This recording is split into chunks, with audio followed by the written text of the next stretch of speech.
You are listening to the Loop Podcast, a project in plastic surgery innovation. Welcome back to the Loop Podcast. I am Dr. Morgan Martin, your host for today's episode, which is Season 2 Roundtable Review. Keep in mind, going forward, now that we have completed Season 1, which was our 2021 in-service review, we will be going forward with simultaneous seasons so that you can easily distinguish what you want to listen to. Like I said, Season 2 is Roundtable Review, or RTR. Keep following for announcements on themes for the other seasons. For today, we will be discussing motherhood and plastic surgery. I have several special guests here with me today, and I'm very excited to hear about their experiences as a private practice surgeon and also as an academic plastic surgeon and also in training. So welcome, ladies. Thank you for having us. All right, so now I have with me, so first we have Dr. Gabriella Garcia Norris, who is a previous guest with us on our lymphedema episode. She is an independent resident here with me at Emory University, and she is expecting number 2. So welcome back, Dr. Garcia. Hey, Morgan. Thank you for having me again. So my name is Gabriella. I'm a third-year resident, an independent fellow at Emory University. Before I completed my general surgery residency at NYU Langone Medical Center, and then I also took 2 years off to do bench research at Memorial Sloan Kettering. I recently matched in microsurgery at Pennsylvania University, and so that's where I'm headed in August. I'm married to another plastic surgeon who's now in private practice in New York, whereas I'm in Atlanta. And we have a 3-year-old whose name is Sebastian and a baby girl due in May 2021. So I'm very happy to be here and to share some of my experience with you guys. Congratulations. That's really exciting. So next we have Dr. Chelsea Wallace. So she is an integrated chief resident at the University of Kentucky and currently on maternity leave. And she is the mom of 2 little ones. So Chelsea, how are you doing? Doing great. Thanks again for having me. Like Dr. Martin said, I'm Chelsea Wallace. I'm a chief resident at the University of Kentucky. In the fall, I'll be starting in private practice in Tuscaloosa, Alabama. I'm also married to a surgeon. My husband's a practicing general surgeon in Alabama. We have 2 little girls. Our oldest is 3 years old. I had her in my 3rd year of residency. And then our newest daughter is 7 weeks old, brand spanking new. So we're excited. We're getting back in the swing of having a newborn. And thanks again for having me. Great. Also, congratulations. All right, so next we have Dr. Aparna Vijay. She is a microsurgeon at the Mayo Clinic and also mom of 2. So thank you for being here. Thank you for having me, Morgan. So yeah, I'm in my 3rd year of practice. I trained at Mayo.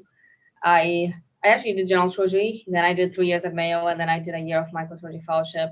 So I was a PGY 10 by the time I was done. And then I ended up my goal was always to have, I've been with my husband for almost 20 years. You know, we met very early in college. So we had our first when I was a 3rd year general surgery resident, and then my second in the midst of my micro fellowship. So it's been a fun ride so far.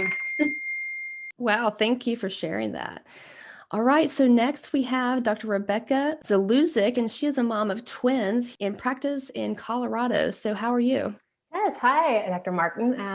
My name is Rebekah Zaluzec, as mentioned, similar to Dr. Vijay, who did general surgery first in Chicago, Illinois, at Mount Sinai. And I followed that with 3 years of plastics and reconstruction at UIC, University of Illinois, Chicago, which my twins were born at the very tail end of that. So I was in my chief year. They were actually born in April. There'll be 2 coming up in a month. So I almost planned it just right at the very end there. At my PGY year, yeah. And I wasn't expecting the twin part. That was, my surprise.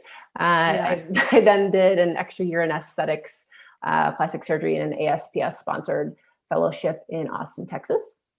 And now my babies have lived in their 3rd state in 3 years, and we're in Colorado, in Denver, where I am practicing in the medical group section with the University of Colorado. That's awesome. And we had an additional guest, so Dr. Liana Lugo, who cannot be here today, unfortunately. And I do have some stories from her that I've heard before, but she did share with me details today. So I'm going to give those to you later. So that'll be really interesting to hear. So now that we've heard from all of our guest introductions, I want to start off by discussing the personal leave policy that is established by the American Board of Plastic Surgery, which I have already placed a link on our link tree for the Loop Podcast Instagram. So if you're interested in seeing this in writing, you can just go there and click on it. And the current policy states that to graduate on time, each resident has to complete a total of 48 clinical weeks per year. So that means you can take off 4 weeks of vacation per year or non-clinical weeks. And for personal leave, these weeks count as clinical weeks. So therefore, this time does not have to be made up. It actually counts as clinical weeks. And so I'm actually going to ask Dr. Chelsea Wallace to give us what her insight is, and she's currently on maternity leave. So previously, it used to be 12 weeks for the integrated residents, and this was averaged over the residency, and then 6 weeks for the independent residents. And that was in itself progressive compared to general surgery, but I believe we have an update to the independent side. So let's hear about that from her really quick. Absolutely. So this is definitely a big change in the past year. So with my first daughter, this was back prior to the initiation of any type of parental leave. And it basically was, you had to complete 48 weeks of clinical duties throughout the year. So those 4 weeks of vacation time or non-clinical weeks, they could be averaged over the course of the 6 years, but ultimately, if you missed more than 4 weeks times 6, for the integrated program, then you had to extend your training. So for my first maternity leave, I essentially didn't take vacation for 2 years in order to have that time off after my daughter was born. And that's tough, going for 2 years without a break is tough. And, no one here believes the misnomer that maternity leave is a vacation. Exactly. To utilize all that time as a lump and then not have a break for an extended amount of time is definitely not the best route. So it was a huge change, a progressive change for us to change to this new parental leave policy. And as of the fall, we were actually only one of 2 specialties within the medical specialty boards to allow for 12 weeks that did not utilize your vacation time, the other program being obstetrics and gynecology. So now the policy states that you have 12 weeks to utilize as a parental leave. So this is available for dads too at the discretion of a program. It can be used for an elective rotation.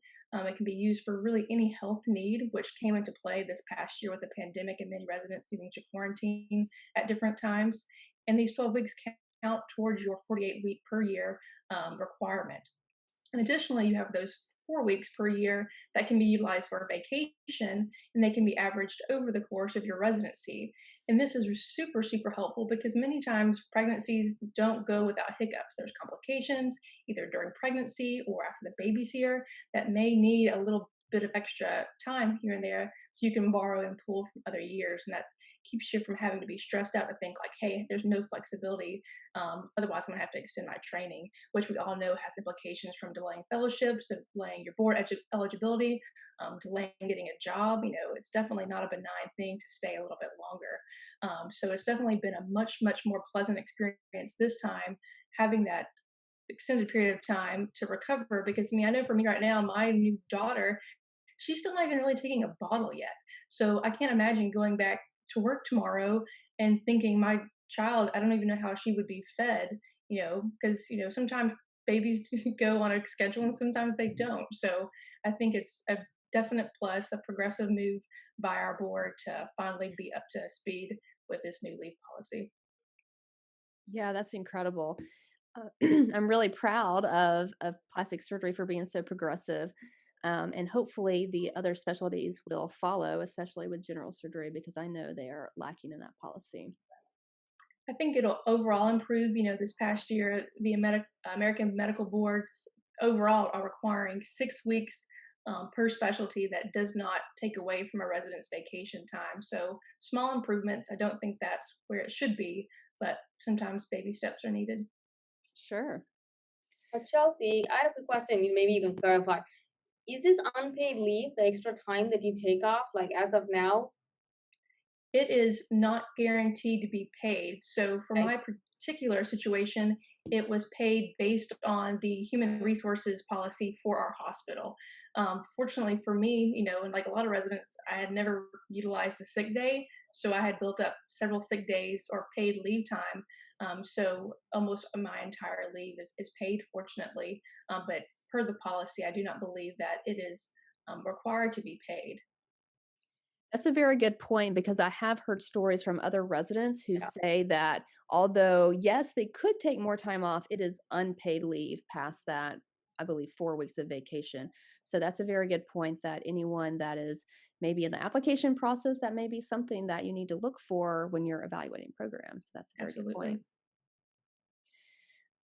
All right, so I want to hear about challenges each of you have faced with being a mother surgeon. So let's start about what things did you go through or maybe currently going through with pregnancy? Did any of you have trouble operating, or how long did you operate up until delivery? Dr. Vijay, do you have any thoughts about this? So yes. So I had two kids, both during training. Like I said, the first one, I was in the midst of I think I did 2 months of trauma and 2 months of transplant, like for my first 2 trimesters. And I had to go on, I think, almost a dozen donor runs. To me, that was the hardest part. For me, at least, I mean, I would start off by saying every pregnancy is different. My two pregnancies are not the same. But in summary, I was overall one of the happy pregnant ones. I had a very smooth sailing. So, and I know that may not be the experience for everyone, but it was challenging. I operated actually on the day before I had my second one with my micro fellowship. The second one came a little bit early. I had actually signed up for 3 more deeps prior to a planned induction, like later that week, but clearly that did not happen. They have their mind of their own.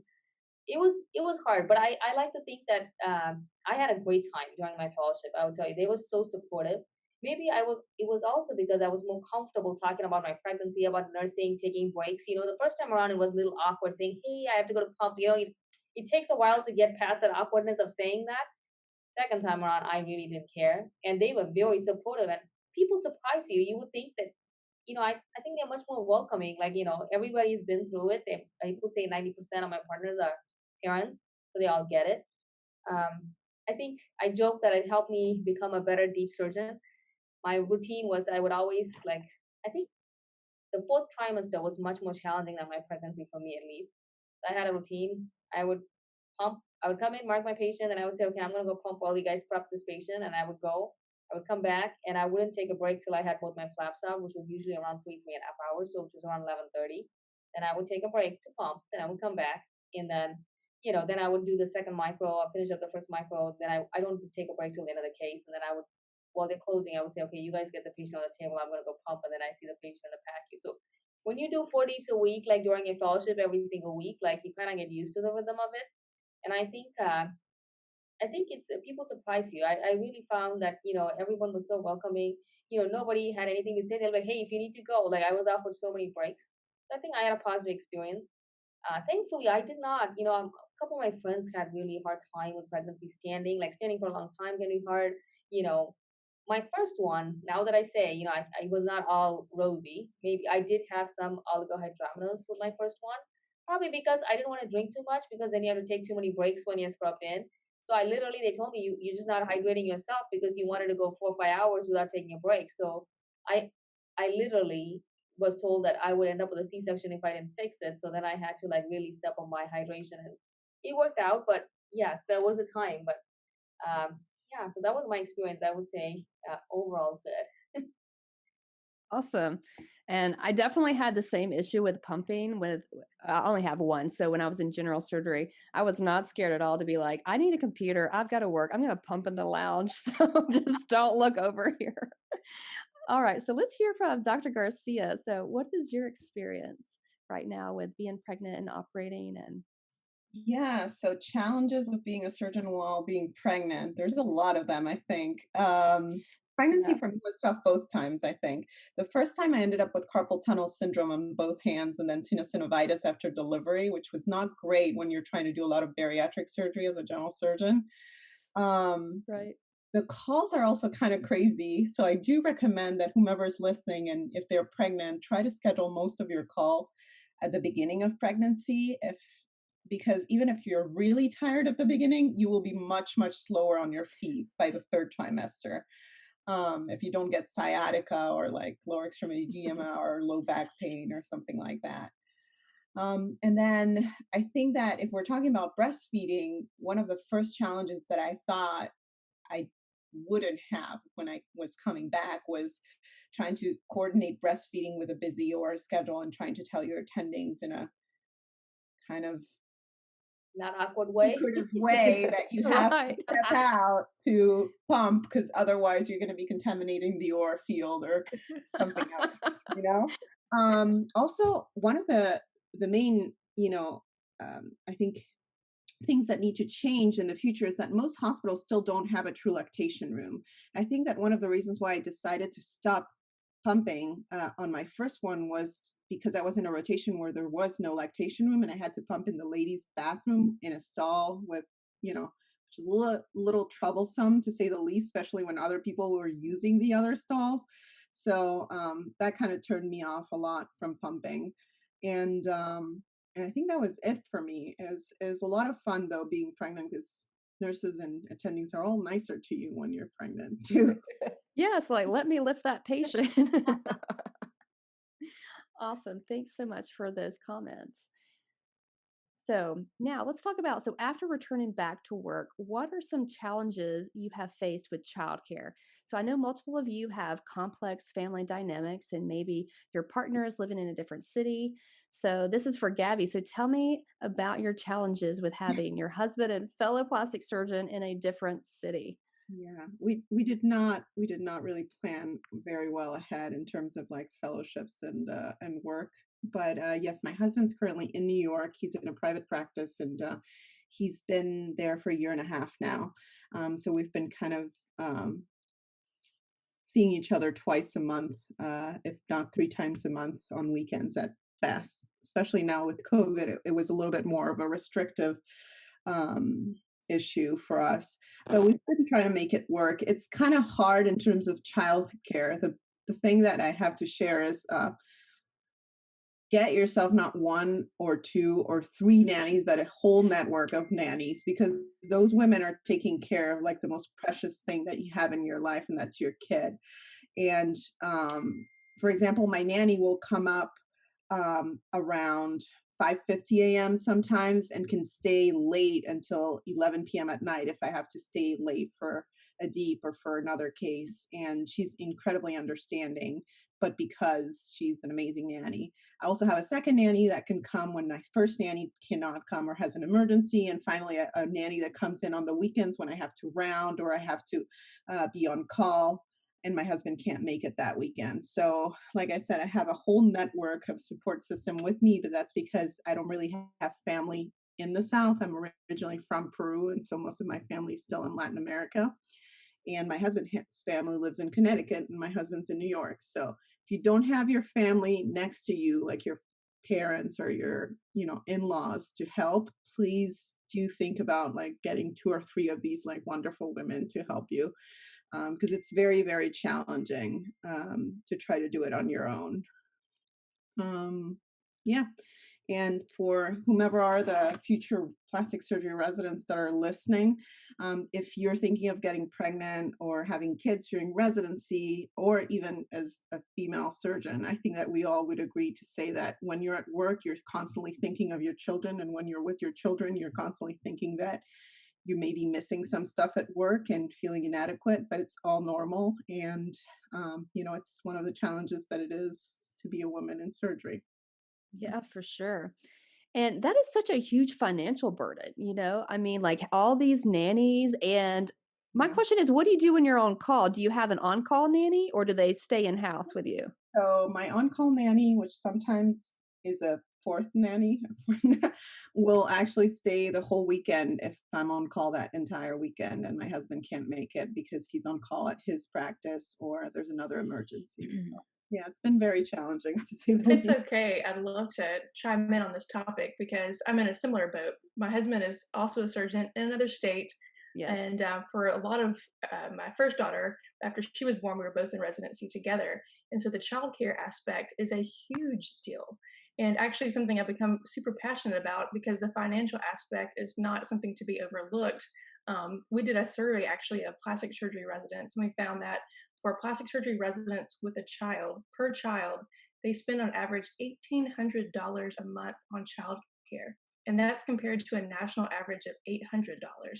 So, I mean, that's well beyond what the government defines as being affordable. And so the need for hospital-based childcare is something we really have to push for. And I think this really came into light during the pandemic because suddenly all working parents were in the spot that residents have been in for years. Suddenly there wasn't childcare to accommodate the schedule of a working parent, right? And so all of a sudden, thankfully, these hospital-based childcare programs started to blossom. So hopefully they will continue because that was really, really a big struggle for us was to secure childcare. We were fortunate to have the most awesome nanny who was super, super accommodating. But even with that, sometimes I would be spending my night on days maybe she was on vacation or whatnot, rather than preparing for a case or reading or studying or just relaxing for once, I'd be on the phone all night trying to find a babysitter for the next day. So the aspect of adequate childcare is really, really, I think, one of the burdens of working surgical parents that needs to improve. Yeah. I also have a situation to where luckily I have a very supportive husband who's here and has pretty defined hours, but he's a veterinarian, so he does work long hours. And so although we don't need overnight childcare, my child goes to daycare, and then because of COVID, we have reduced hours. So we have a nanny that's hired just to pick my kid up from daycare and then stay with my kid until my husband can get off work. So, that is an extra expense. And like you said, gets pretty expensive over time, especially like anytime the daycare loves to be closed on holidays and we're never off holidays. So of course I have to bring her in for the entire day or maybe even another nanny for the entire day. And so we're talking about hundreds of extra dollars every time daycare is closed. So that's a huge issue. Do any of you have any resources through work? I'm just curious, yeah.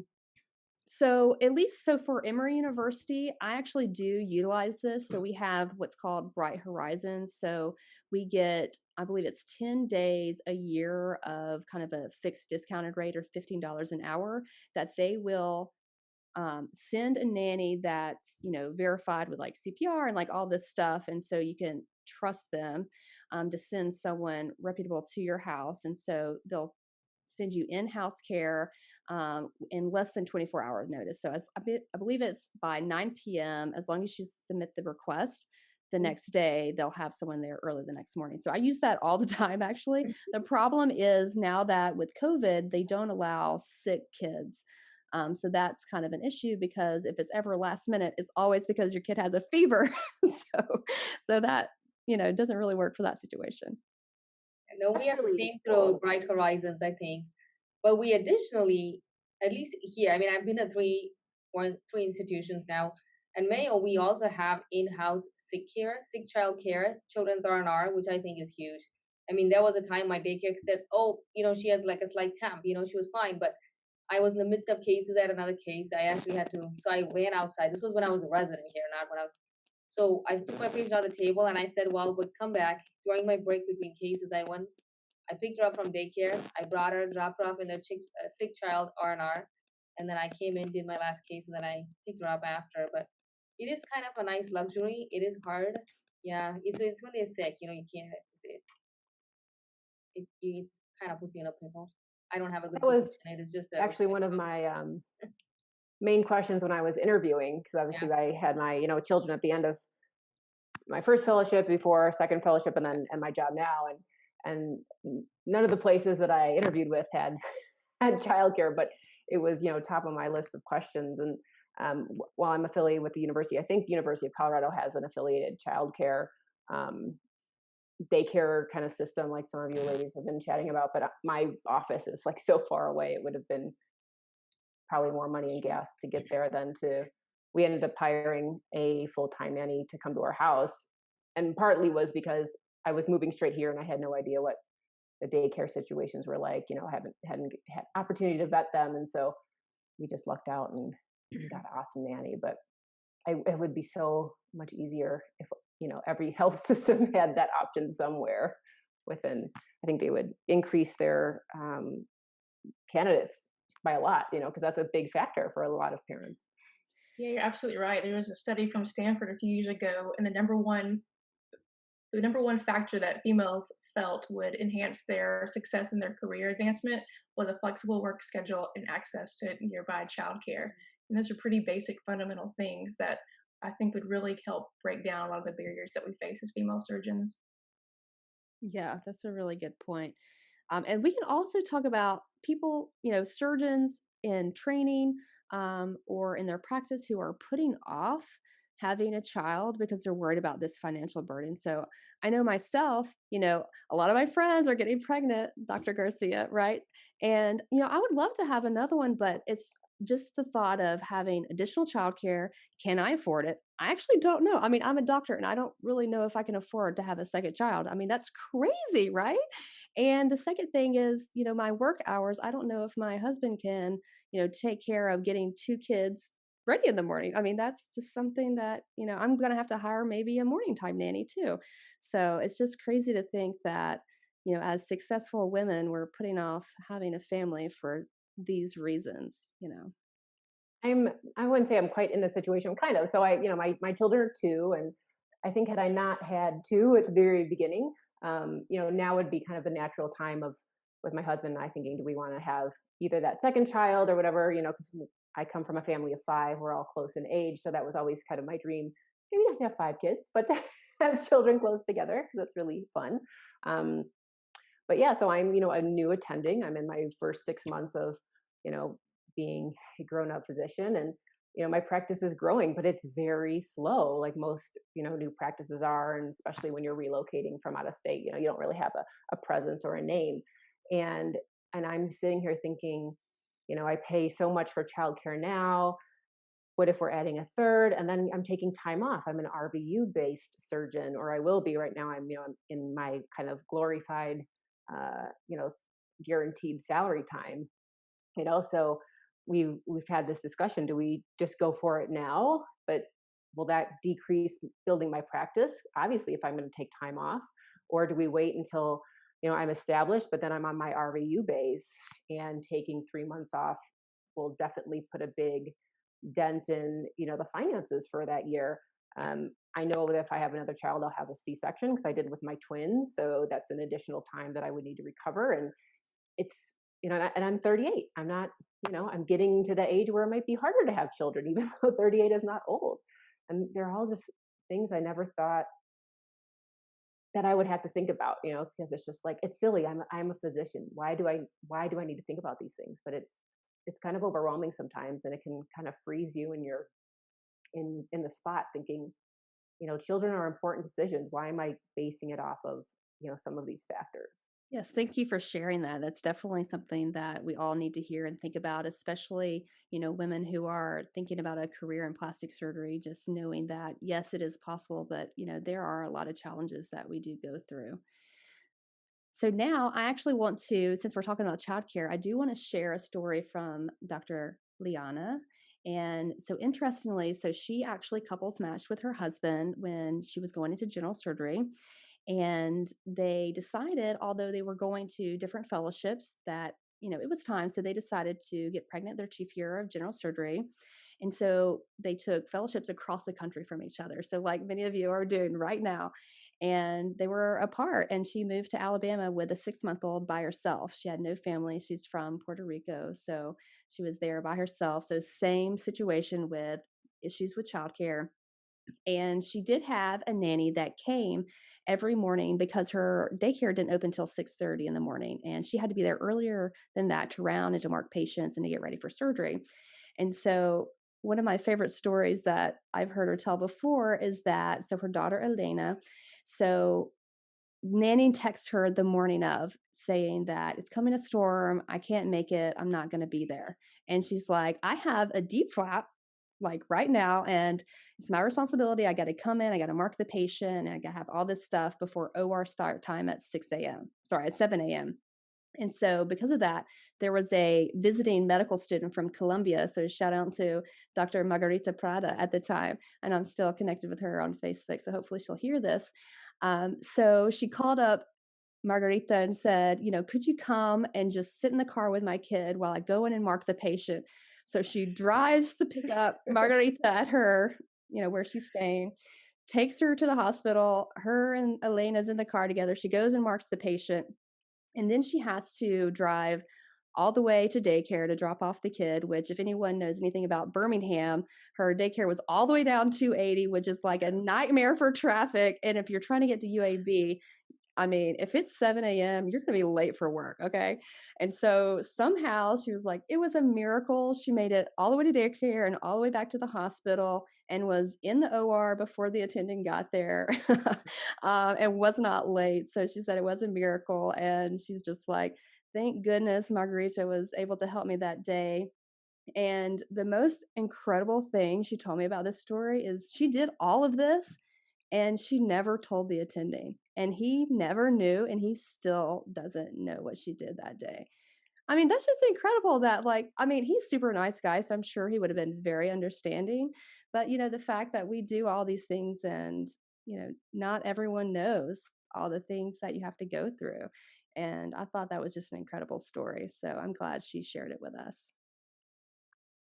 I think we can all feel a little sympathy for the morning getting the call, hey, I can't make it. It's like the worst feeling ever.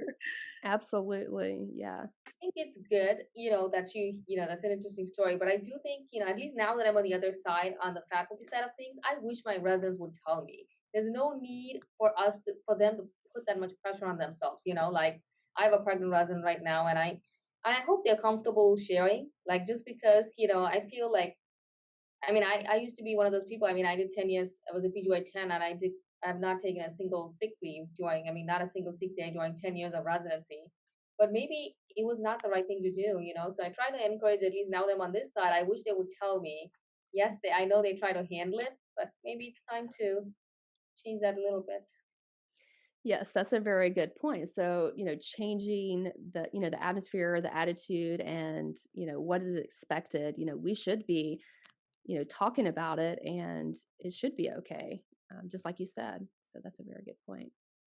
It's interesting when so obviously when I was a chief, when we were planning our pregnancy, and then I obviously found out I was pregnant, and at the time I didn't know that, I was pregnant with twins. And even though in my brain and in our plans that I knew this was potentially coming, the day when I actually had to tell, my program director was like, there's a lot of scary days in your training, be it like, bad patient outcomes you have to update an attending with, or, your in-service training. But I swear, like going up to this like 70-year-old man's office, with him sitting behind his big, desk that looks like the president's desk, and, having to telling him that you're pregnant. I am not an emotional person, but I'm sure I was shaking to a degree. And like some of our other panelists have, luckily mentioned that their experience pregnant during their rotations or their training went well.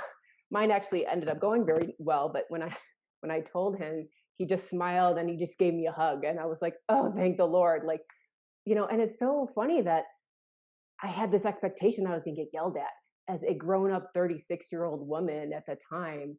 I thought this was going to happen. Why? I don't know. No one ever told me this would happen, but that's just I had this fear, and I could not have had, a better experience, luckily, with, my pregnancy and my program director. But yeah, like, hopefully no one ever has to have that fear, even though mine was unfounded and I didn't need it, but I know that other women and other family members or even, fathers have that fear of saying, I want to take time off. Well, what will someone say to me if I ask that, even if it's now allowed? Great. So speaking of twins, I did want to ask you about, I have a 2-year-old, and in the beginning he was really bad at sleeping, and, a newborn that refuses to sleep, I swear, I would still say is worse than any call that I've ever taken. So I know twins has to be so much worse than that. So tell me about, what is the extra challenge of twins, and any special changes to your routine or childcare, and how do you think this was an extra challenge for you? Oh gosh, it's hard to say how it was an extra challenge, right? Because they were my first children, so I really Right. don't know any different. But I think my goal is to breastfeed. I think many physicians have that goal, but obviously not all women, or even all physicians. But I think I was so paranoid about operating and after learning everything that your body needs to do in order to, be able to breastfeed or be able to pump, the biggest challenge for me was operating and then drinking and eating enough, which I think most of us can understand if, you plan on breastfeeding, because you just need so many calories. And as surgeons, we're used to going, 5, 6, 7 hours without even drinking water. And I became so nervous that I was not going to be able to provide for my children that I ended up in kind of the opposite problem. I was pumping like every 2 hours nonstop, and then I had an oversupply, which can be a challenge if because then you really need to pump because you're in pain and you're operating and you have to step out to pump. So that was a big learning curve for me with my twins. The other part, I think, which took a lot of grace on my end, was learning to slow down. And while I had a very healthy pregnancy, I did have preterm labor at 24 weeks. So I had to go part-time as a surgeon to 40 hours a week instead of, our 70 to 80 hours a week. And I just had to be okay with that. And the majority of my brain felt guilty about, leaving my co-residents behind. I think those were the two biggest challenges that I had to overcome, I think, with my two. I'm fortunate where they're kind of unicorns and they both slept at 12 weeks.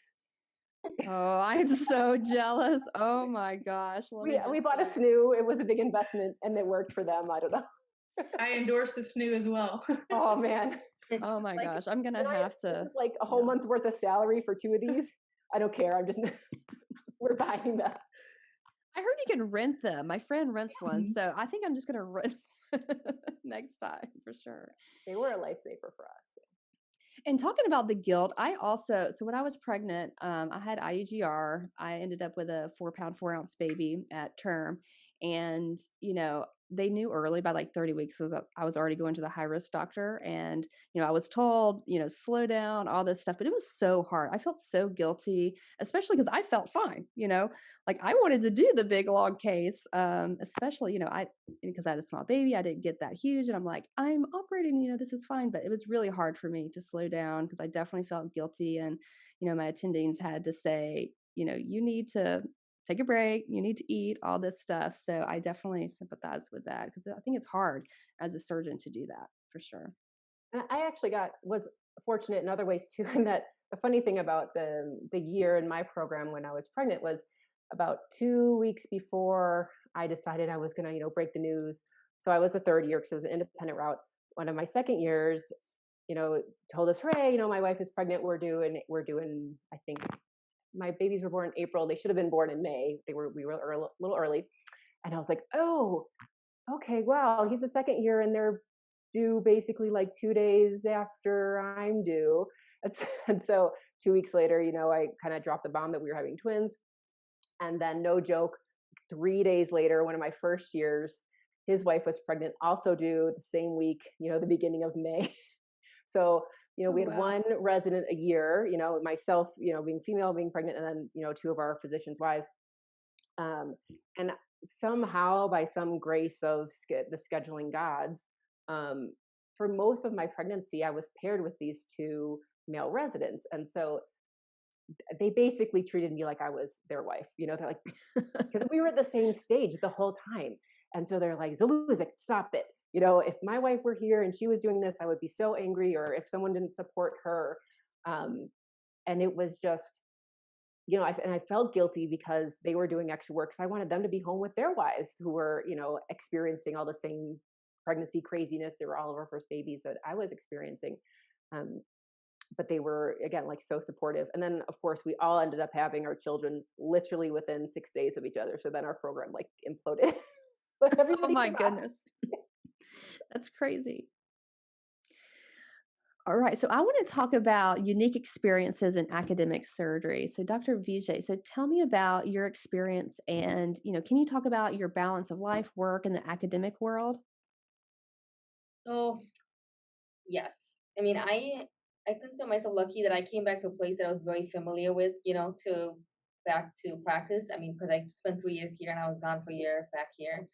I mean, and I think it's kind of a luxury. I mean, we're a group of 12, and I would say almost all of them have kids, multiple kids. And, we have both male partners and female. So I think it's kind of like a big family. I think I'm very comfortable. Say if I have an issue with, like saying if I need someone to cover for me, it's a given. Like I don't have to ask too much. Say if I have to take some couple weeks off due to some family issues, or even if I go on vacation, like it's a given that my call is going to be covered. Like my patients are going to be taken care of. There are 5 surgeons here who have very similar practices to mine, who can easily, cover that. And I think that's kind of, I realized that how much of a luxury that is, and maybe. Now, work-life balance, I do think, yes, do I have 100% control of my schedule? I don't, it's kind of set in stone. And then, like, I'm not even on call this weekend, but I've already got so many emails about possible add-on secondaries for some kind of cancer resection next week, which will have to be added on. I mean, my schedule, I have a deep on Monday, a gastroc, and 2 other cases tomorrow. Then I have another deep on Wednesday with a couple other cases. And then, we have 3 more. I have a Monday, Wednesday, Friday, but now you got to find time, You think your week is very controlled, but yes, there's always a curveball. But I think that applies to everything. I would say private practice, academics. For me, at least I know I can talk to my partners and say who's going to pick it up. This week is a good week for me because my husband's here. I think, he's very reliable in picking up the kids. He has a very controlled schedule, so I know I can add on cases. I can have a little bit of leeway with it. So I think work-life balance, I think it takes time to get it right. I mean, I think I've learned a couple of things. I've learned it's okay to outsource. I outsource a lot of stuff. I don't feel guilt anymore. I used to have a lot of mom guilt, especially with my first one. But now I feel, I'm okay. I know I'm a good mom. I know my kids love me. I know it's okay if I miss bedtime once a week. Like, it's okay. Yes, it's a little hard, but I don't, I try not to penalize myself for it. I think it is part of it.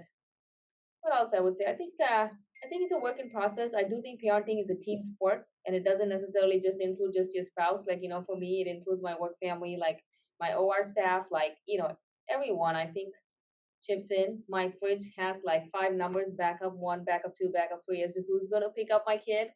There was an instance where me and my partner were stuck in a case that went a little too long. His wife actually picked up my kids because my husband was out of town. Like, she's like, oh, I'll just go grab them. Like, just put me as an emergency contact, call them.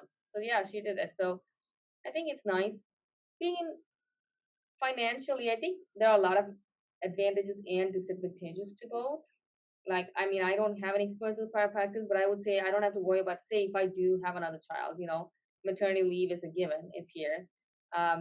I don't have to worry about covering for myself, covering for my practice, call coverage. And more importantly, I don't have to worry about the financial aspect of it because, it's a set practice. I'm salaried. So I think those would be it. I can't comment much from the private practice side, but I know they probably have some more unique challenges on that end. Maybe I'm painting too rosy of a picture. It's not always that easy, but you know what? I don't think ahead. I'm like, I go with it. If something happens in the middle of the week, I just have my algorithm to troubleshoot. That's it. Great. And Dr. Zaluzek, I wanted to ask you about your side of things because you're affiliated with the University of Colorado, and I know you have a little bit of a different practice with the medical group. So talk about your experience and if you have any unique challenges. Yeah. So my job is, it's great. I love it. It's definitely, there are challenges with, my kids and with coverage. So when I was kind of the backstory, when I was looking for my attending job was almost exactly a year ago now. So the beginning of COVID. And so I was hoping, to go back where my family was for that help, but it was hard to find that at that time because nobody was hiring. Anyways, I found this position. It was excellent. But one of my negotiating portions was, I don't know what my childcare situation is going to be yet because, we're doing this all remote. And right now I don't have clinic or responsibilities on Monday. So for me, that's been a huge, I think it just, again, help with some of the mom guilt. Because at least on Mondays during the week, I know I'm there to wake them up in the morning because every other day, I'm not available. I leave before they get up and my nanny comes. And so that has been really helpful for me. And if it's something I think that, our, young doctors or medical students are looking for in the future, you can always ask, they might say, no, you can't work 4 days a week, or you can do it, but you're going to be 0.9 instead of full time or whatever it is. If it works for your family at least for right now, it works for me. And I'm really grateful that I asked for that, because otherwise I don't think it would have been offered. The challenges I think that I have with my practice, again, it's kind of in between. I function almost as a private practice because I'm by myself with no residents, but I have the backing of the university. So right now, if I have to take time off, I don't know who cover. We're still working on coverage because it's different than a private practice where you kind of pick your friends and they could help you do that. So that's been the biggest, I think, frustration for me is how do I, take care of my family and my practice, if somebody got sick, who can be that backup for me for work, because, as we know, our patients, are so important to us, and we want to make sure they're cared for if you're on maternity leave or have sick kids at home. And then as far as just, taking call, I'm it. I don't have residents. I don't have, other backups. So I'm on call every night of the day, 365 days a year. So while it's not very burdensome right now, it makes me nervous sometimes. And, what do I do when my kids get sick, and when do we figure out, those alternatives? So that's kind of my weird in-between world of not quite academics, but not quite private practice, because I can't control everything that I would like to control if I was out kind of on my own. So. Great. Thank you for that insight.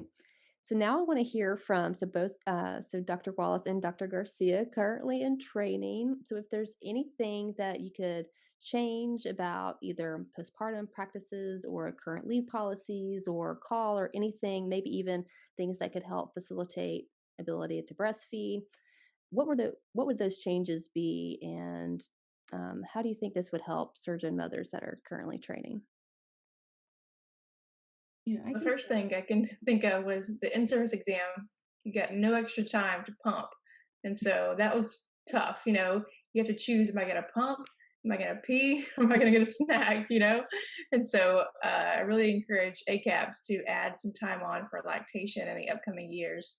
The other thing that I feel like is just really pertinent to take away the negative stigma around paternity or maternity leave is we've got to take care of the residents who are left behind to accommodate the extra workload. Unfortunately, if somebody's out of the call pool or off of rotation, this workload is the same, and now it has to be covered by a smaller number of people. And residents are already super busy. So anytime you're told, hey, somebody's going to be out, I'm going to have to do more work, your reaction is going to be like, that sucks. That doesn't make you like non-supportive or like anti-mom, anti-dad. That just makes you human. And so I think we really have to think about how can we allow residents to take leave without creating a significant burden for their co-residents, especially in smaller programs. That can be a huge deal to have one person out of the call pool. And I think that would alleviate a lot of the guilt for the parent. And so, ways that we've talked about it at our program is, could we make sure on the months that a resident is out to like just load up a service that's super busy, pull everybody who would have been off service, off of those rotations, and then also utilize, physician extenders, PAs, nurse practitioners, to help maybe fill in some gaps in the call pool. I really think that's where we're still lacking, is to help out the residents who get left behind if we truly want to make it super family friendly for residents to take leave. Chelsea, I just wanted to chime in. That's an awesome idea. I mean, my program was very small. We were only 2 per year. So there's 6 of us covering, sometimes 3 hospitals. And, when I was gone, it was very hard for my co-residents, and bless them, they never told me about it. But I'm sure it was because I've been in that situation where someone was sick or someone was on vacation, and you're the only one there to help. And we're tough and we all do it. But I agree. There should be an answer somehow, and I don't know what it is, but we've all talked about it. You have that guilt when you feel like you're going to be a burden on someone else, and it puts you in those situations where you have to decide, hey, am I going to take care of myself and my child, or sometimes create a burden for somebody else, and it really puts you in a bind.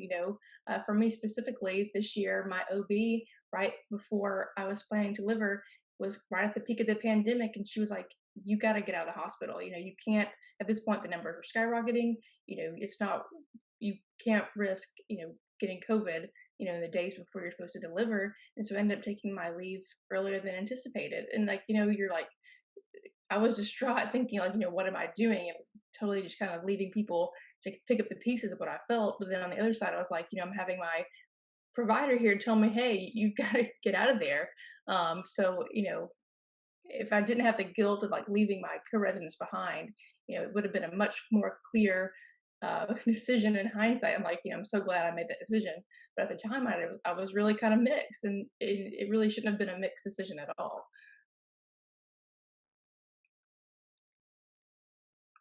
Dr. Garcia, what are your thoughts about that I think question? Yeah.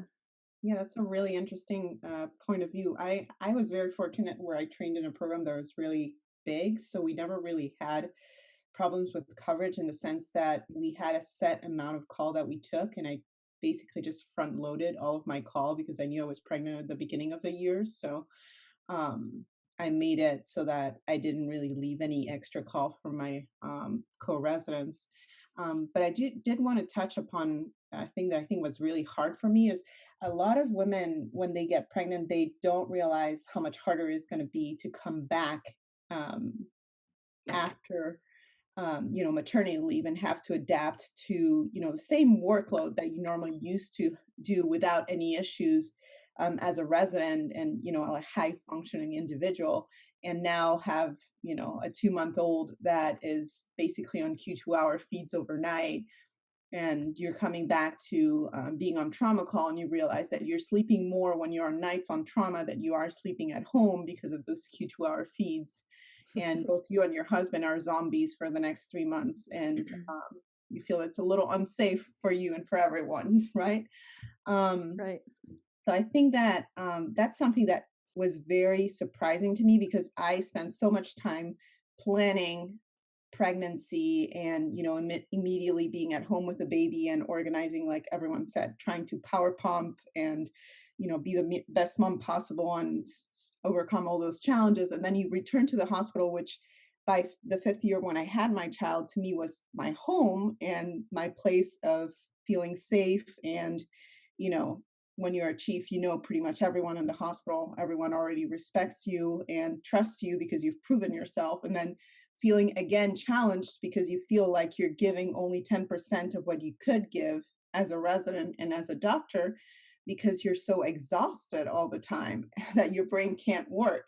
So I think that if I would give people advice is try to coordinate with your program coordinator, with your program director, and try to set yourself up for the month that you come back, a rotation that's easier so that you can ease yourself into it. Because I came back on trauma and it was very, very challenging. Oh my God. And talk to other women in the field, other residents that have gone through that, senior residents, or even attendings that have gone through that during training, because they'll be the ones to know what the insights are for your institution, where to go. Where are the breast pumping places, or what rooms to use when there is no lactation room that you can use for yourself.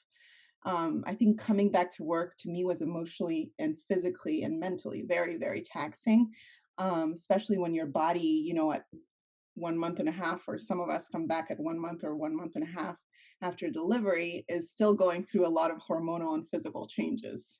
So. Yes, very good points. And thank you for all of those comments. Yeah, I definitely felt all of that when I came back too. It was very challenging. So I have a lot of medical students asking me about being a surgeon and also having a family. And I always try to encourage a career in surgery because, yes, it can be hard, but it's relative, and being a mother will always be hard. And so, what advice would you give to anyone contemplating a career in surgery and their ability to either be a mother or to have a family? Does anyone have any thoughts about that? I would say, I'm very pro women going into surgery, and I like to say that I think that they can have it all. Maybe I'm wrong, but I like to think, it's possible. Yes, it's not always going to be perfect, but it's so worth it. The other thing I like to stress is that, life doesn't stop because you have a career or a job. Don't wait. Like they ask, I think the current stats are like 25% of women physicians have infertility just because they waited a lot, mainly because of, advanced maternity age, or, because you prioritize. Now, it may not be everybody's priority to have a child, but if they do, I always say, life doesn't stop. This is a job at the end of the day. It's a career, and we're all very passionate about it.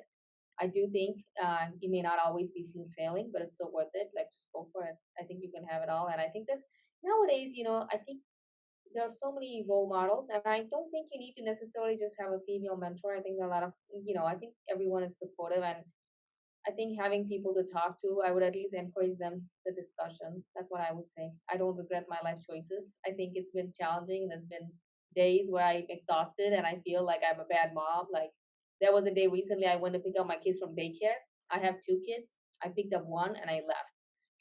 And then Oh my gosh. that's a clear mom fail. And then I said back of my husband, like, where's the other one? And I said, oh, let me go get her. And then there are days you're so like occupied with work, but I think you can find the balance. And I'm an academic. Yes, people ask, do you think it's coming at a price of like where you're not as academically advanced, or like, I don't think so. So I think it's doable. That's what I would say. I definitely agree. So I, didn't have my first child until I was 36 and a half. So technically, or my children child, which again is technically, advanced maternal age, or I was like a geriatric mother or whatever they termed me at that time. And part of it wasn't because, I was, waiting because of work. It was more, I was so single for so long in general surgery land and never met anybody that, the right person for me didn't come along until, that age. But it was, there were definitely moments when I was like, I'm single, I'm in this hospital where there's no eligible people, and I don't have time to meet somebody. And my mother works in obstetrics, and we were talking about it. Should I freeze my eggs? Should I do that? And it was definitely a real conversation that I had. I actually set up an appointment with a reproductive endocrinologist at one time just to talk about it, because I wanted to learn what was out there, because I didn't know what I wanted at that point in my life. I was so caught up in, general surgery, trying to get into plastics, that I didn't know, and I didn't want options to be left behind or forgotten because they weren't my priority at that point. So I think that's also important, is you may not know, I really didn't know I wanted kids until I actually had them,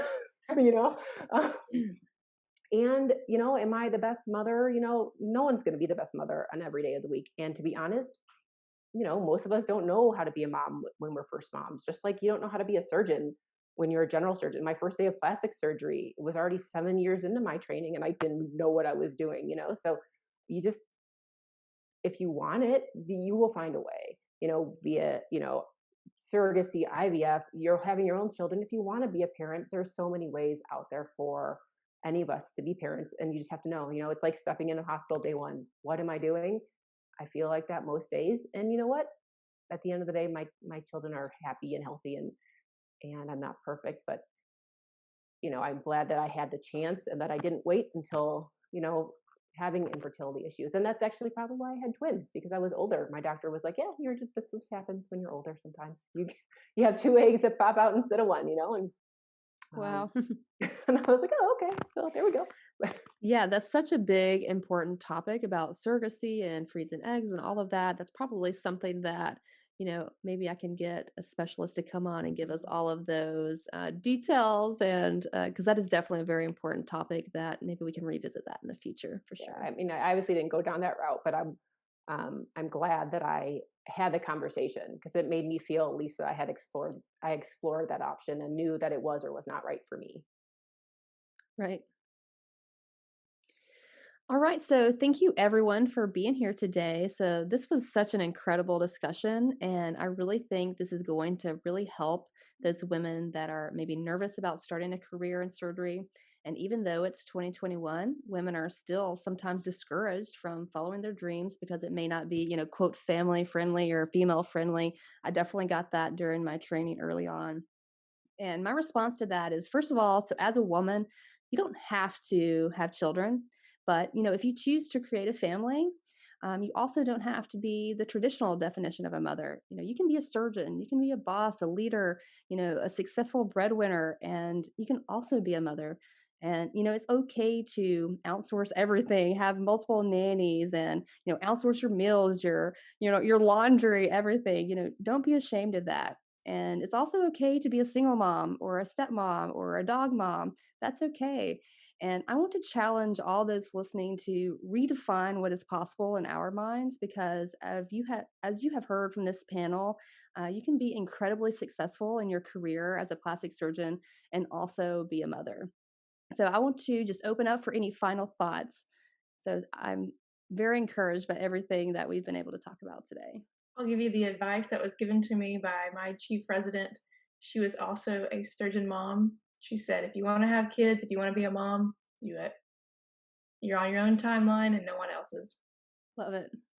All right. Well, thank you again to everyone. And I'm very glad that we got to have this conversation. So all those listening, if you enjoy this podcast, make sure and subscribe to us. You can give us a rating and a review.